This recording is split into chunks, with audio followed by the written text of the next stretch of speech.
What's up guys, this is Riley from Tactical Edge, and today we're looking at part 2 of gearboxes for beginners. As I did promise, we are now talking about the Aps Metal Gearbox V2. Now, everything I'm going to be talking about is going to be similar to the Gen 9, a little bit different, and I just want to say everything that is going in this and what we are talking about can be transferred over to like an MK gearbox. If you guys were wondering, yes you can. The only difference is the cylinder head and nozzle.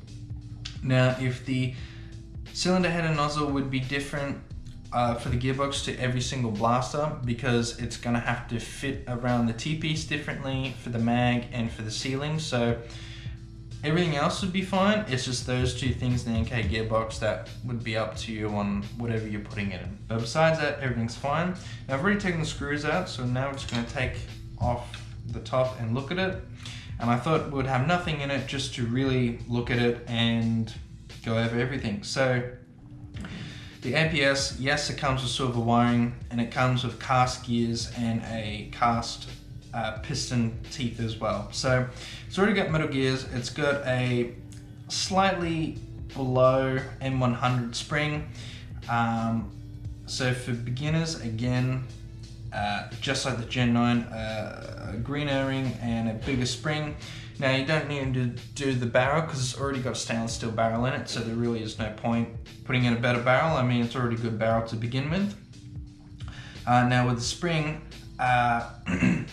because it's already got metal gears, you can have an M100 and above, but again, it's like before, M190 is better for speed, M100 and M110 is more for power. Now, even though it's a metal gearbox and it has metal gears, I still wouldn't really recommend anything over M110. You can, but it can cause problems, it can cause jamming, cause seizing, it can cause really a lot of wear on gears and bushings and bearings and everything like that.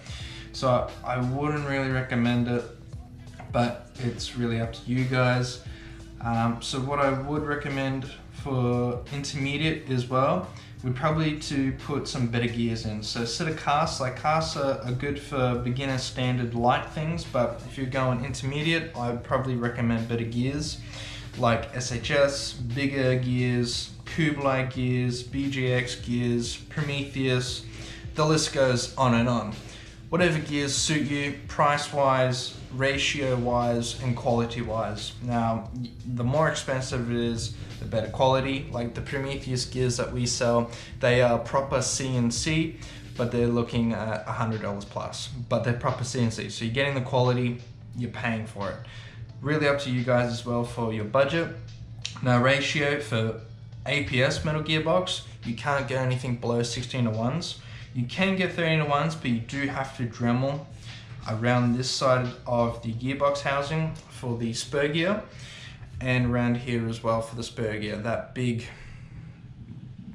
piece of metal in there that's all lasered in, you will have to Dremel that to give more room for the spur gear to actually move, otherwise it won't work. And if you don't want to do that, you can just put 16:1s in and just put a faster motor and it'll compensate for the 13:1 gears. Absolutely fine. The other thing I noticed is sometimes the metal bevel gears, they will be a little bit too tight on the top of the bevel gear. So what you're gonna have to do is get a Dremel and just Dremel the sides of the bevel gear of the gearbox and just make it bigger and bigger and bigger and bigger until you can drop the bevel gear in and just spin it around, and it's absolutely fine. If you can't do that, you're gonna have to Dremel more off. Besides that, that is okay.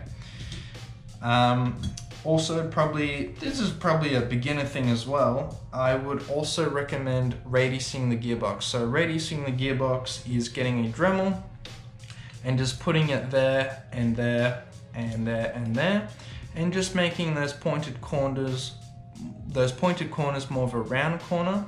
So because the springs and how powerful they are, sometimes the gearbox will crack around here, mainly around here. I've never really seen it in the back, it's more around here.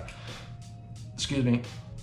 They crack because of the force of it getting sprung up and then shot back. It cracks here the force. So once you radius it, instead of the force going down here and going down like that, because radius, it will go all the way around and up and around and just travel infinitely around the gearbox. So I'd recommend radiusing it. That's absolutely fine. I'd probably recommend that no matter what spring you do. If you're opening up and going to do anything to it, I would definitely 100% recommend radiusing it. And more advanced things is doing MOSFETs and HPA. As I said in the other one, it's a very popular thing these days. So MOSFET, I mean, it's all in instructions on what to do, and depending what MOSFET you get, sometimes you have to modify the gearbox, sometimes you don't, you just slap it in there and it's good.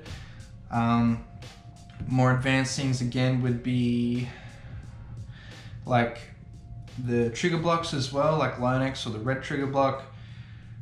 The piston itself, I mean, I'd probably recommend an SHS piston, a proper genuine one, or one of the green and silver piston head Warwolf ones. They're really, really good. I like them as well. If you're just sticking with APS and you're not putting anything else in it, I would not recommend changing the cylinder head and nozzle, as that cylinder head and nozzle is just designed for APS. If you change it to anything else, it won't fit in the mag properly, it won't seal properly and feed properly. As I was saying before, the MK box. So you want to keep them stock. You want to keep the tappet plate stock no matter what. The only thing you really can change is the piston head, O-ring, the gears, the trigger block, the wiring, everything in that nature. That's pretty much everything, guys. I mean, that's what I would and wouldn't do, and what I would recommend to do, and that's the gearbox itself.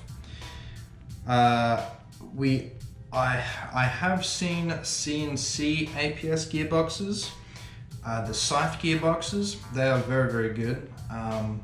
They're actually quite strong. Now those CNC Scythe APS gearboxes, you can put M120s, M130s in and things of that nature. Absolutely fine. We've tested it before. They fit in great. They shoot great. And all the upgrades are the same as well.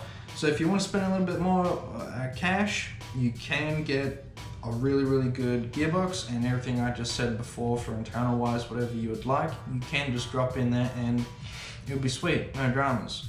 But it's definitely up to you guys, definitely up to you guys for your budget, what you're wanting, and if you're wanting more power or speed.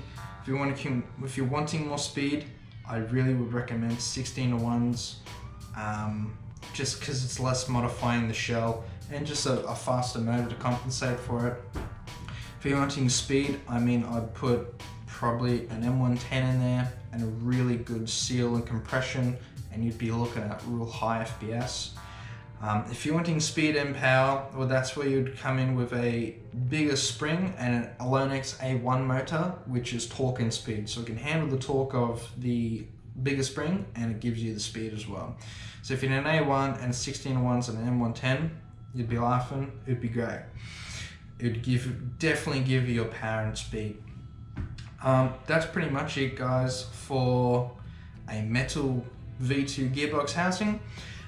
Probably in the third episode, I might go over a APS AK metal gearbox housing, but let me know what you guys think. Would you like me to go over and talk about a metal APS gearbox, or another gearbox you'd like me to talk about or look at, or anything really in general?